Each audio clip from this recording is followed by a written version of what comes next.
Ya, pemirsa, eskalasi konflik Iran dan juga Israel ini makin mengkhawatirkan. Situasi makin panas setelah Amerika Serikat memberikan ultimatum kepada Iran.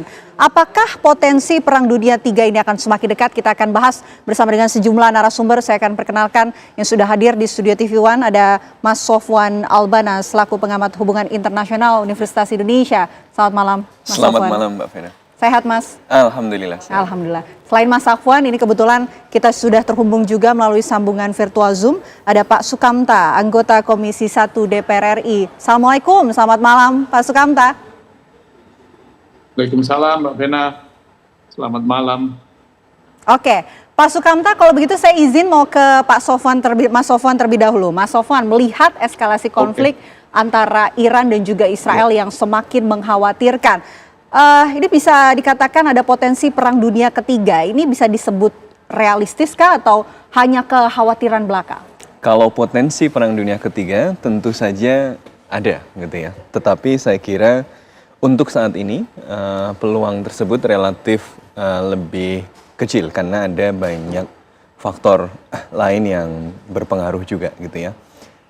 Pertama adalah karena kalau dia mau jadi perang dunia, artinya kekuatan-kekuatan besar atau major powers itu melibatkan diri secara langsung di dalam pertarungan yang sedang terjadi.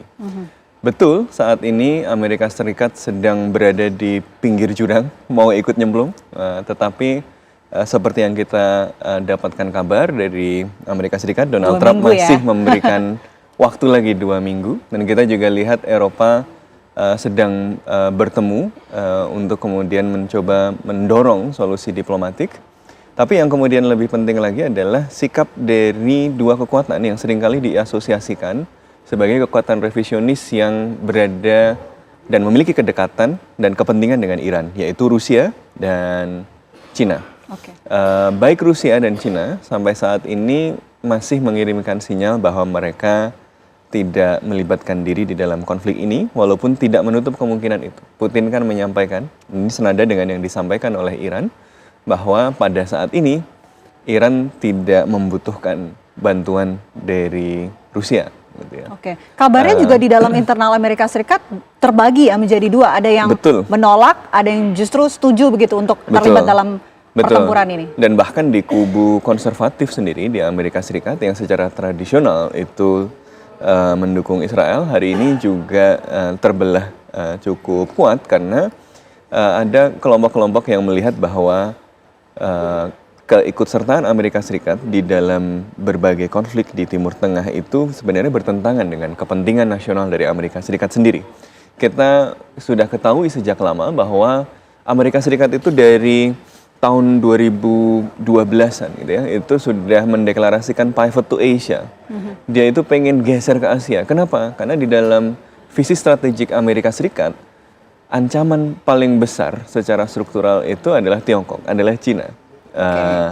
Sehingga dia harus kemudian menggeser kekuatannya ke wilayah Indo-Pasifik. Hence kita kemudian mengenal istilah Indo-Pasifik itu sebagai sebuah imajinasi geopolitik. Tetapi rupanya Timur Tengah ini ya seperti lumpur hidup. Kalau sudah masuk, mau keluar susah gitu ya.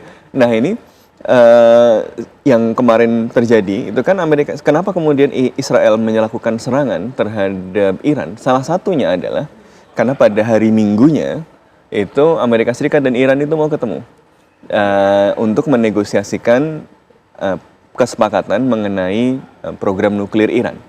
Kalau deal itu terjadi, apa yang terjadi? Kalau deal itu terjadi, Amerika Serikat merasa bahwa Timur Tengah itu ancaman eksistensial yang bagi kepentingan Amerika Serikat berkurang karena Iran bisa dikendalikan, sehingga Amerika Serikat akan pull out dari kawasan dan kemudian mengkonsentrasikan energinya di wilayah yang dianggapnya sebagai prioritas strategis, yaitu Indo-Pasifik.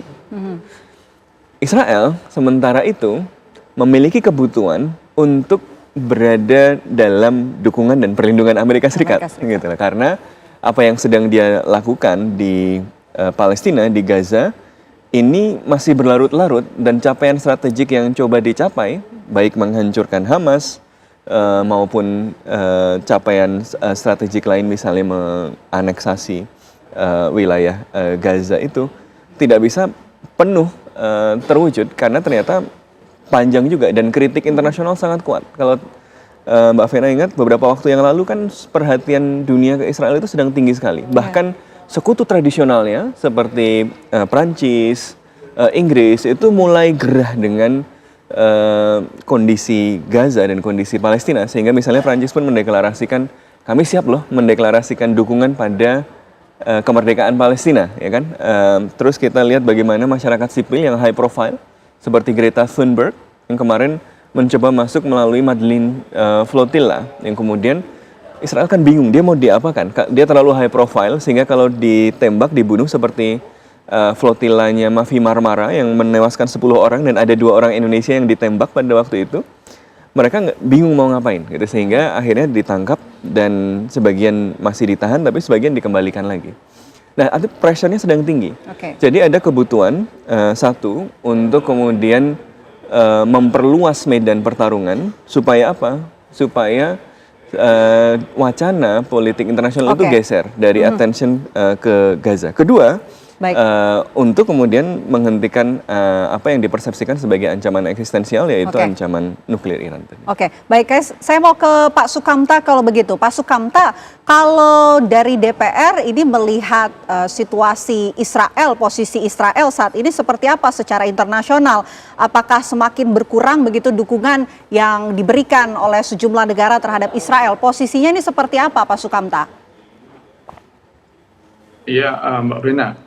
Yang dilakukan oleh Israel, oleh Netanyahu ini mirip-mirip dengan yang dilakukan oleh Hamas pada tanggal 7 Oktober tahun 2023. Jadi ketika banyak negara ingin meninggalkan Israel dan Israel makin terkucil di lapangan di Gaza karena Israel terus membunuh penduduk sipil, tetapi di medan perang hampir setiap hari itu ada prajurit-prajurit Israel yang terbunuh atau terluka karena perang gerilya yang dilakukan oleh pejuang-pejuang Palestina. Kerugian di lapangan ini membengkak terus, sementara the so-called Sandera itu sudah mulai dilupakan. Nah, di dalam negeri Netanyahu ini terpojok oleh satu, dia dijerat oleh pengadilan korupsi, yang kedua tekanan dari prajurit-prajurit yang dikirim dari keluarga Sandera itu makin kuat dan tidak ada tanda-tanda menang walaupun dia selalu ngeklaim menang di Gaza. Yang ketiga, secara ekonomi dan politik posisi Netanyahu ini semakin terpinggirkan. Di sisi yang lain, apa yang dia lakukan di Gaza itu mulai membuat jengah para sekutu-sekutu tradisionalnya seperti Mas Sofwan katakan tadi. Jadi Inggris, Prancis sudah mulai meninggalkan Israel, bahkan memberi isyarat untuk mengakui negara Palestina merdeka. Bahkan Presiden Trump sendiri itu tidak memberikan lampu hijau secara membabi buta seperti waktu-waktu sebelumnya. Nah, yang dilakukan oleh Netanyahu adalah kemudian mencari perhatian internasional. Apalagi Amerika juga akan membuat deal langsung dengan Iran. Nah, ketika ini persis seperti ketika dulu deal of the century, negara-negara Arab akan membuat deal dengan Israel, membuka diplomatik. Nah, dilakukanlah aksi tanggal 7 Oktober. Nah, ketika Amerika mau membuat deal dengan Iran seperti tadi disampaikan Mas Sofwan, nah Israel, Netanyahu membuat langkah taktis dengan melakukan pemboman ke Iran. Dan yang diharapkan oleh Netanyahu adalah ketika dia sejak tahun, saya kira sudah 3 kali ini Netanyahu ini memprovokasi Barat ya. Dulu di awal-awal 2000-an dia mengatakan Saddam Hussein punya nuklir. Kalau Saddam Hussein ini diturunkan, dunia akan damai. 2012 dia bilang kalau Gaddafi diturunkan ini akan damai. Sekarang dia mengatakan Iran punya nuklir sejak 2018 bahkan. Dan kalau terjadi pergantian kepemimpinan, dunia akan damai. Retorika Netanyahu sama persis. Nah, dia mengharapkan ada reaksi yang sama dari negara-negara Barat, utamanya Amerika, untuk kembali menopang Israel secara membabi buta melawan Iran. Sebagaimana juga diharapkan Eropa bisa ditarik, tetapi tampaknya Netanyahu kecelek karena pemimpin-pemimpin negara-negara ini hari ini selain menghadapi persoalan-persoalan domestik yang lebih berat secara ekonomi maupun stabilitas politik di Amerika, di Eropa Barat. Nah, mereka juga tahu persis bahwa Netanyahu ini sedang mengalihkan perhatian. Mereka sedang terpojok di Gaza. Mereka ingin menarik negara-negara sekutu dari Eropa Amerika ini untuk bersama-sama mengeroyok Iran dengan tema anti nuklir Iran. Tetapi rupanya Netanyahu kecelek sampai hari ini para pemimpin ini belum menunjukkan reaksi yang diharapkan secara kuat mendukung membabi buta taklid kepada Netanyahu. Itu nggak terjadi. Bahkan Netanyahu kecelek karena yang diserang kali ini itu bukan Hamas, bukan Hizbullah, bukan Houthi, bukan ormas, tetapi negara yang sangat kuat seperti Iran. Iran punya pengalaman perang dengan Irak yang sangat panjang, kemudian menghadapi invasi Amerika di Irak, dan Iran mengambil keuntungan besar di situ. Nah, Iran bermain sangat taktis dan sangat siap menjadi pemain utama di kawasan, dan itu memberi pukulan telak pada Netanyahu hari ini. Nah, kita tidak tahu apakah nanti Netanyahu ini akan bertahan. Saya kira posisi Netanyahu semakin terpojok di dalam negeri dengan serangan Iran yang sangat luar biasa ini. Jadi alih-alih dia menggulingkan pemimpin politik Iran, boleh jadi Netanyahu sendiri yang akan terguling di dalam negerinya. Baik. Saya mau ke Mas Sofwan kalau begitu. Apa yang dikatakan oleh Pak Sukamta ini menarik ya. Artinya bisa disimpulkan juga bahwa Israel saat ini mendapatkan lawan yang seimbang melawan Iran? Saya kira masih banyak ketidakpastian dan kita masih harus melihat lagi gitu ya. Betul bahwa salah satu tujuan strategiknya adalah mengubah peta dukungan internasional yang sudah mulai kritikal terhadap Israel karena kasus Gaza dan tindakan-tindakan brutal yang dilakukannya, terutama misalnya setelah masuknya apa yang disebut sebagai Gaza Humanitarian Foundation yang jadi satu-satunya jalan untuk memasukkan bantuan ke Gaza, tapi malah jadi death trap. Sampai hari ini hampir tiap hari kita mendengarkan kabar puluhan orang dibunuh sambil menunggu bantuan gitu ya. Nah, tapi sebenarnya juga ada tujuan-tujuan strategik lain. Iran ini kan memang sudah menjadi kekhawatiran Israel sejak lama. Sebagai sebuah entitas settler kolonial, ini kalau istilah akademisnya, dia itu hanya bisa bertahan dengan memastikan dia memiliki superioritas militer. Karena kalau dia tersaingi oleh kekuatan yang lain, eksistensinya terancam. Kenapa? Karena dia hadir di situ dengan memaksa dan mengusir orang. Jadi cara membuat orang menerima itu adalah dengan memastikan bahwa semua orang takut sama dia, gitu kan? Karena itulah ketika ada sebuah entitas lain yang memiliki potensi untuk memberikan tantangan pada dominasi militer ini, ya dia merasa terancam. Karena itu sudah sejak lama. Netanyahu itu sudah sejak tahun 2005 atau bahkan 95 menyatakan bahwa Iran ini hampir bisa membuat senjata nuklir. Jadi sudah lama itu mau dihentikan. Tapi kita harus ingat bahwa sebenarnya yang sudah punya senjata nuklir siapa? Israel. Walaupun dia secara sengaja mengatakan bahwa dia menyebarkan ambiguitas. Dia tidak membantah tapi juga tidak kemudian membenarkan. Tapi dari seorang whistleblower namanya Mordechai Vanunu, dia mengatakan bahwa Israel memang memiliki nuklir dan dulu dibangun dengan bantuan Prancis pada tahun 1960-an. Mereka memiliki 40 sampai 100-an hulu ledak nuklir. Nah, kenapa kemudian diserang sekarang selain karena tekanan karena faktor Gaza tadi, kemudian faktor kemungkinan Amerika Serikat pulling out dari Timur Tengah, yang ketiga adalah memang Iran sedang melemah. Jadi kalau kita lihat selama ini Iran itu dua pilar kekuatannya adalah satu adalah program balistiknya, misilnya yang sekarang sedang kita lihat dioperasionalisasikannya seperti apa. Dan yang kedua adalah dia membangun aliansi dengan kelompok-kelompok yang kemudian nanti disebut sebagai axis of resistance atau poros perlawanan. Yang kalau dalam narasi barat seringkali disebut sebagai proksi-proksinya Iran. Walaupun mungkin hubungannya sebenarnya lebih kompleks. Tetapi ini yang kemudian selama ini dibangun oleh Iran dan sebenarnya melalui misil dan teknologi misil yang diproliferasikan pada axis of resistance tadi, baik yang ada di Hamas maupun kemudian Hizbullah dan Houthi, itu sebenarnya sudah terlibat di dalam perang shadow wars gitu ya sebelumnya. Nah, tapi dengan perkembangan selama 1,5 tahun lebih ini, kita melihat bahwa memang Iran agak keteteran karena kemudian Assad jatuh, dia kehilangan satu basis operasi yang sangat luas di wilayah Suriah. Jadi di antara Iran dan Israel itu kan ada ruang yang sangat luas namanya Suriah. Assad jatuh dan di situ rezimnya yang baru belum terlalu kuat sehingga posisinya pada Israel juga susah. Kemudian milisi yang selama ini berada di axis of resistance juga sedang mengalami pukulan yang signifikan.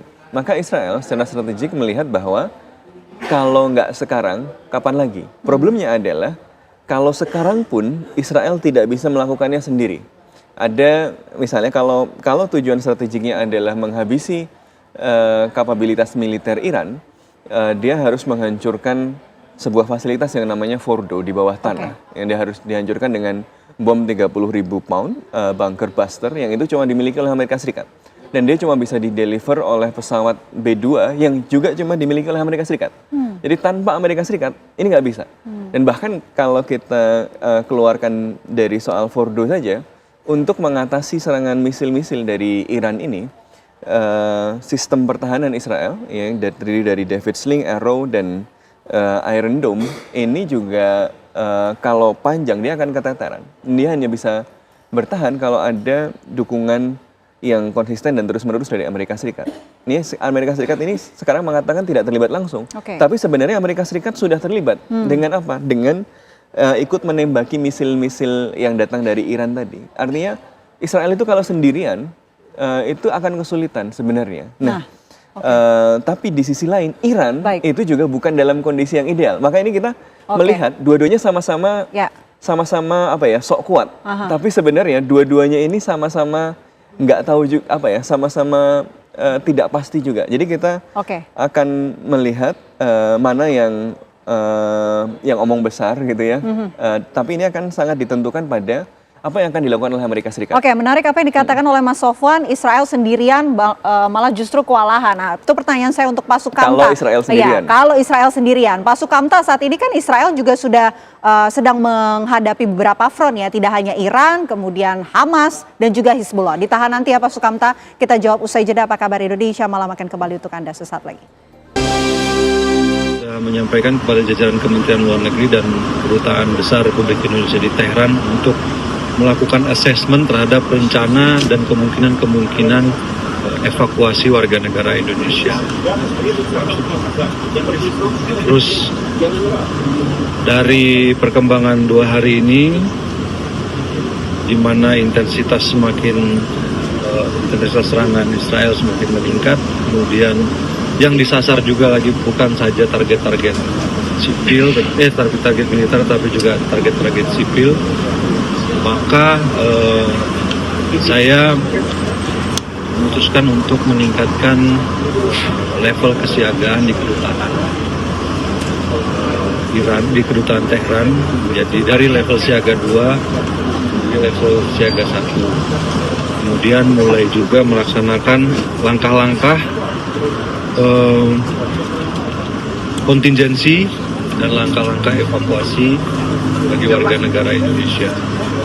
Kami juga sudah melakukan komunikasi dengan beberapa negara tetangga Iran, memohon supaya pada saat terjadi evakuasi nanti warga negara kita diberikan kemudahan melewati perbatasannya karena situasinya juga semakin tidak menguntungkan. Kita berharap juga tegangan ini bisa segera selesai. Ya, itu dia tadi pernyataan yang disampaikan oleh Menteri Luar Negeri Sugiono yang mengatakan langkah darurat dan juga evakuasi WNI di Iran. Sebelum kita bahas evakuasi, pertanyaan menggantung saya untuk Pak Sukamta tadi. Pak Sukamta, menarik apa yang dikatakan oleh Mas Sofwan, kalau Israel sendirian ini kewalahan. Apalagi Israel nih kini menghadapi beberapa front seperti Iran, kemudian ada Hamas dan juga Hizbullah. Analisa Anda seperti apa?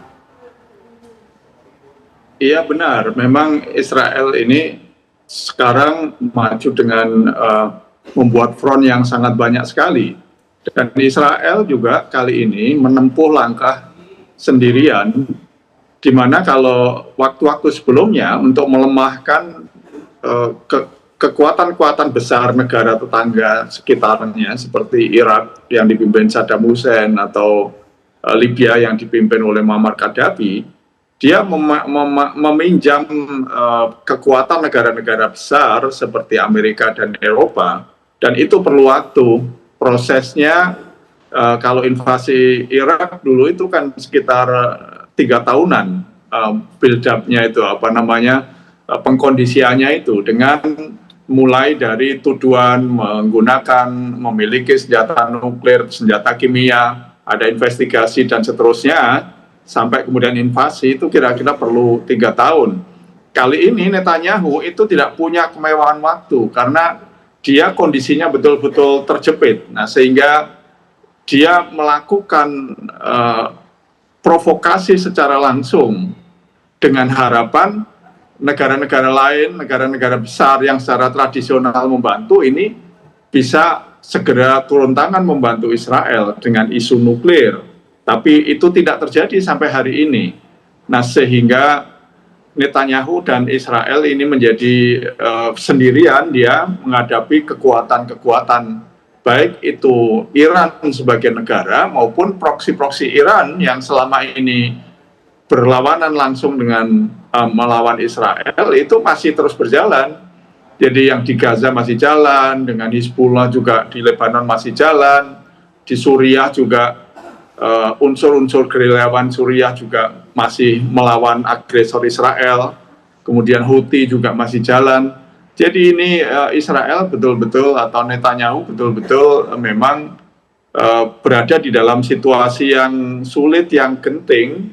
Nah, mudah-mudahan sih kita berharap negara-negara besar ini masih punya pertimbangan yang serius. Apakah mereka ini cukup worthy untuk membela Netanyahu, karena ini mereka tahu bahwa kepentingan ini adalah kepentingan Netanyahu, menyelamatkan karir politiknya Netanyahu, bukan membela Israel sebagai negara gitu. Jadi ini bukan soal eksistensi Israel saja, tapi ini soal eksistensi politik Netanyahu. Nah, mudah-mudahan kita berharap negara-negara besar itu masih berpikir berkali-kali untuk ikut terjun, sebab sekali mereka ikut terjun, maka sulit untuk membendung Rusia maupun Cina untuk tidak terlibat, sebab Iran dan Rusia barusan juga menandatangani kesepakatan-kesepakatan, fakta untuk saling membela, untuk saling membantu, untuk saling kerjasama. Dan kalau itu terjadi, maka saya kira negara-negara besar seperti Amerika dan Eropa Barat itu juga akan memperhitungkan resiko untuk terjadi eskalasi yang tidak terkendali dengan keterlibatan Rusia maupun Cina. Nah, oleh karena itu kita berharap mudah-mudahan eskalasi yang ada sekarang ini bisa tidak membesar dan mudah-mudahan segera turun. Sebab ini akan juga menjadi presiden yang sangat luar biasa, sebuah negara itu menyerang negara lain, tapi sekaligus merasa sebagai korban gitu. Itulah yang dilakukan oleh Israel. Dia nyerang Iran, ngebomi fasilitas-fasilitas militer Iran, tapi mereka merasa sebagai korban. Dan itu hanya bisa dilakukan retorika itu oleh Israel. Nah, saya berharap betul bahwa ini tidak terjadi eskalasi. Dan saya berharap Baik, Pak mudah-mudahan Indonesia juga bisa mengkonsolidasikan negara-negara OKI untuk lebih solid sikapnya nanti. Baik, itu yang diharapkan oleh DPR. Pak Sukamta, ini VT terakhir kita ini menayangkan bahwa Menteri Luar Negeri pemerintah sudah menaikkan status siaga 1 dan akan mengevakuasi warga negara Indonesia yang ada di Iran. Apakah DPR ini sudah berkoordinasi dengan pemerintah terkait dengan evakuasi ini? Ya, sejak terjadi eskalasi ini DPR sudah ikut mendorong agar Kementerian Luar Negeri mewakili pemerintah ini proaktif untuk betul-betul memantau dan memprioritaskan keselamatan warga negara Indonesia, baik yang ada di Iran maupun yang ada di Israel, karena masih ada sebagian WNI itu yang berkunjung di wilayah-wilayah seperti Masjid Al-Aqsa dan seterusnya itu sebagai wisatawan. Nah, mudah-mudahan pemerintah terus bergerak secara cepat dan bekerja sama dengan berbagai pihak supaya sewaktu-waktu diperlukan evakuasi ini bisa dilakukan dengan lancar dan semua WNI tidak ada yang menjadi korban, selamat kembali pulang. Oke, baik. Saya mau ke Mas Sofwan. Apakah PBB ini akan segera turun tangan begitu untuk mencegah eskalasi ini semakin meluas? Tentu saja idealnya PBB turun tangan, karena PBB itu sebagai sebuah institusi yang dibangun pasca Perang Dunia Kedua, itu alasannya cuma dua. Ada dua kejahatan yang coba dihentikan dan dicegah melalui penciptaan sebuah institusi internasional yang namanya PBB. Pertama adalah agresi, dan yang kedua adalah kejahatan istimewa yang kita kenal sebagai genosida. Tapi masalahnya, if you can get away with genocide selama lebih dari 1 tahun, gitu ya, kasusnya sedang jalan di ICJ, pemimpin Anda kemudian mendapatkan arrest warrant dari ICC tapi masih bebas saja gitu ya, ya kenapa tidak melakukan aggression, genosida aja dilakukan dengan santai gitu kan ya. Jadi kita akan melihat PBB ini mengalami ujian yang sangat serius, dan tapi masalahnya dalam kasus Israel memang selalu menjadi ujian yang paling serius dan berulang tentang apakah PBB ini memang benar menjadi sebuah institusi yang adil dan memang mampu menjaga perdamaian dunia. Karena seperti yang kita tahu, bahkan dalam kasus Gaza saja resolusi gencatan senjata itu selalu diveto oleh Amerika Serikat. Sampai resolusi gencatan senjata yang terakhir diajukan kemarin di Dewan Keamanan.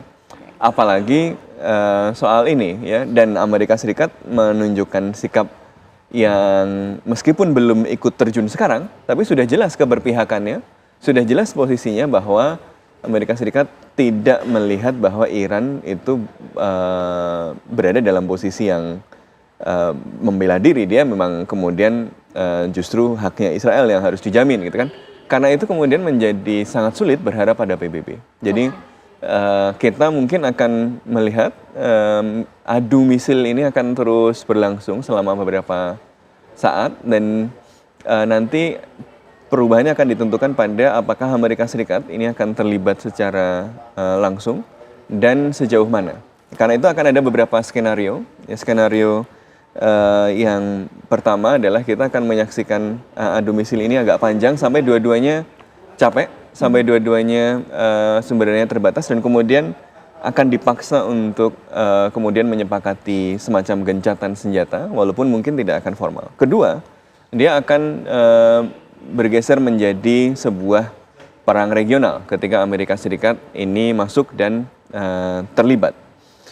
Atau ketiga, kalau Amerika Serikat masuk atau tidak masuk, tetapi kemudian program nuklirnya tidak bisa kemudian dihentikan, Israel akan mengejar apa yang disebut sebagai kebijakan regime change.